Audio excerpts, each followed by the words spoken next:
Mr. Wonka and the Indian Prince. Prince Pondicherry wrote a letter to Mr. Willy Wonka, said Grandpa Joe, and asked him to come all the way out to India and build him a colossal palace entirely out of chocolate. Did Mr. Wonka do it, Grandpa? He did, indeed. And what a palace it was! It had 100 rooms, and everything was made of either dark or light chocolate. The bricks were chocolate, and the cement holding them together was chocolate, and the windows were chocolate, and all the walls and ceilings were made of chocolate, so were the carpets, and the pictures, and the furniture, and the beds. And when you turned on the taps in the bathroom, hot chocolate came pouring out.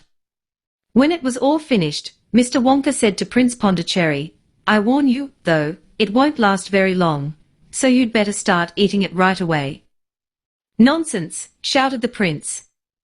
"I'm not going to eat my palace. I'm not even going to nibble the staircase or lick the walls. I'm going to live in it." But Mr. Wonka was right, of course, because soon after this, there came a very hot day with a boiling sun, and the whole palace began to melt, and then it sank slowly to the ground, and the crazy prince, who was dozing in the living room at the time, woke up to find himself swimming around in a huge brown sticky lake of chocolate. Little Charlie sat very still on the edge of the bed, staring at his grandfather. Charlie's face was bright, and his eyes were stretched so wide you could see the whites all around.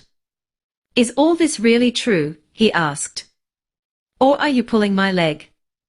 "It's true," cried all four of the old people at once. "Of course it's true. Ask anyone you like."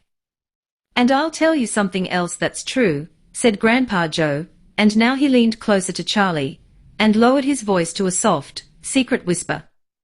"Nobody ever comes out." "Out of where?" asked Charlie. "And nobody ever goes in." "In where?" cried Charlie. "Wonka's factory, of course." "Grandpa, what do you mean?" "I mean workers, Charlie." "Workers?" "All factories," said Grandpa Joe, "have workers streaming in and out of the gates in the mornings and evenings, except Wonka's. Have you ever seen a single person going into that place, or coming out?" Little Charlie looked slowly around at each of the four old faces, one after the other, and they all looked back at him. They were friendly smiling faces, but they were also quite serious. There was no sign of joking or leg-pulling on any of them. "Well, have you?" asked Grandpa Joe. I really don't know, Grandpa," Charlie stammered. "Whenever I walk past the factory, the gates seem to be closed." "Exactly," said Grandpa Joe. "But there must be people working there." "Not people, Charlie. Not ordinary people, anyway." "Then who?" cried Charlie. "Aha! That's it, you see. That's another of Mr. Willy Wonka's clevernesses." "Charlie, dear," Mrs. Bucket called out from where she was standing by the door, "it's time for bed. That's enough for tonight." "But, Mother, I must hear."